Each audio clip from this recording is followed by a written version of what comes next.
So here with welcome to Snowdon.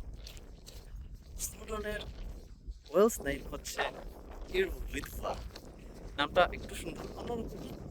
আবার এই স্নোডনটা যে এলাকায়, স্নোডন মাউন্টেন রেঞ্জ নিয়ে যে এলাকা গঠিত, সেটাকে আমরা ইংরেজিতে বলি স্নোডোনিয়া। সেটা মূলত একটা ন্যাশনাল পার্ক, স্নোডোনিয়া ন্যাশনাল পার্ক হিসেবে পরিচিত। বাট এটার ওয়েলস নেম হচ্ছে এরিরি। একটু ডিফারেন্ট না? দুটার নাম সম্পূর্ণ আলাদা, তাই না? একদম রাইট। ওয়েলস ভাষা কিন্তু খুবই সুন্দর। যাই হোক, আজকের বিষয়টা ওয়েলিশ ভাষা শিক্ষা নিয়ে নয়, ওয়েলিশ ভাষা শিক্ষা হলো। আজকের বিষয়টা যেটা হলো সেটা হচ্ছে আমি স্নোডন সামিট করে নিচে নামলাম। চলুন আপনাদেরকে স্নোডন হাইক থেকে বেশ কিছু সুন্দর সুন্দর ফুটেজ যেগুলো আমি তুলেছি সেগুলো দেখাই।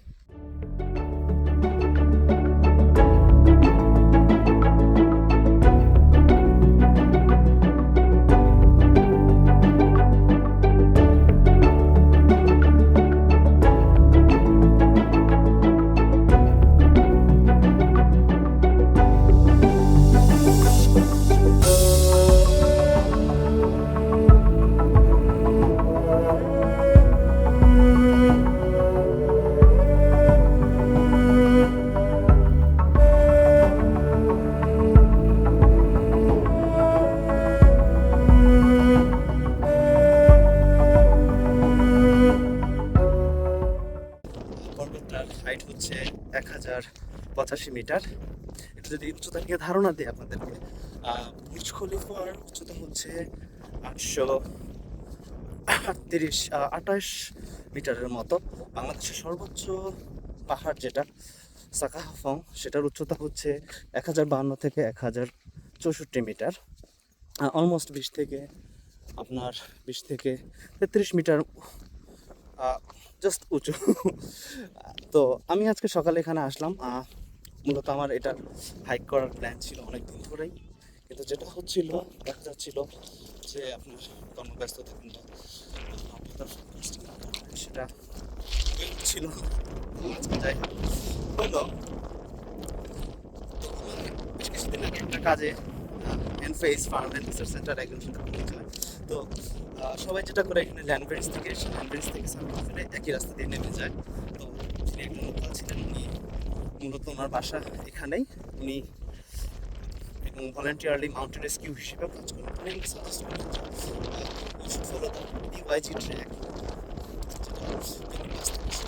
ওদিক দিয়ে উঠে আমি ল্যান্ডব্রিজ হয়ে নাম।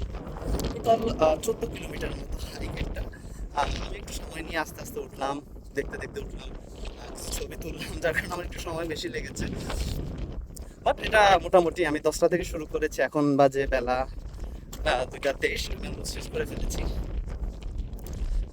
আর বাংলাদেশের ক্ষেত্রে যেটা সাকাহাফং যদি আপনি সাবমিট করতে যান, আপনাকে মিনিমাম 3 থেকে 5 দিন সময় লাগতে পারে। আমাদের জন্য সুগঠিত যে ট্রেল সেটা নেই, কিন্তু নেই, কত রকম অজপাড়া গা হয়ে যেতে হয়। সেটাই আমাদের এক প্রকার ব্যর্থ।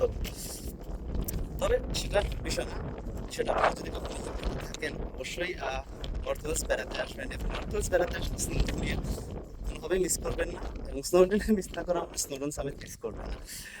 যদি আপনাদের স্টামিনা কিংবা সময় স্বল্পতা থাকে, আপনারা ল্যান্ডব্রিজ থেকে ট্রেনও পেয়ে যাবেন। ডিজেল ট্রেন অ্যারাউন্ড 48 পাউন্ড, আর যেটা আমাদের হ্যারিটেজ ট্রেন সেটা 62 pound. Round trip around 2.5 hours লাগবে আপনাদের। I hope you will enjoy the view and everything. This is a very one of the most beautiful place I have been to. সামিটটা করার জন্য সবচেয়ে উপযুক্ত সময় হচ্ছে গ্রীষ্মকাল, অবশ্যই some time between June to July. কারণ এই সময়টাতে একটু রোদ থাকে, বৃষ্টিও কম হয়, এবং ওয়েদারটাও বেশ পরিষ্কার থাকে। চেষ্টা করে যদি কখনো প্ল্যান করে থাকেন সামিট করবেন, এই সময়টাতে প্ল্যান করা সবচেয়ে ভালো হবে। একদম চূড়ায় কিন্তু একটা সুন্দর ক্যাফেও আছে, সেখান থেকে চাইলে আপনারা ছোটোখাটো নাস্তাও করে নিতে পারবেন, হাইড্রেশন রিফিল করে নিতে পারবেন, এবং টুকিটাকি সুভিনিয়র যদি কেনার প্রয়োজন সেগুলো কিন্তু আপনারা কিনতে পারবেন।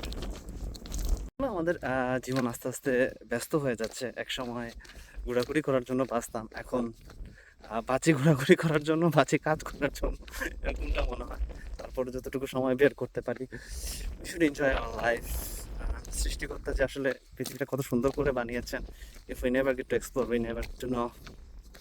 দেখা হবে অন্য কোনো ভিডিওতে। সহজ। Thank you very much.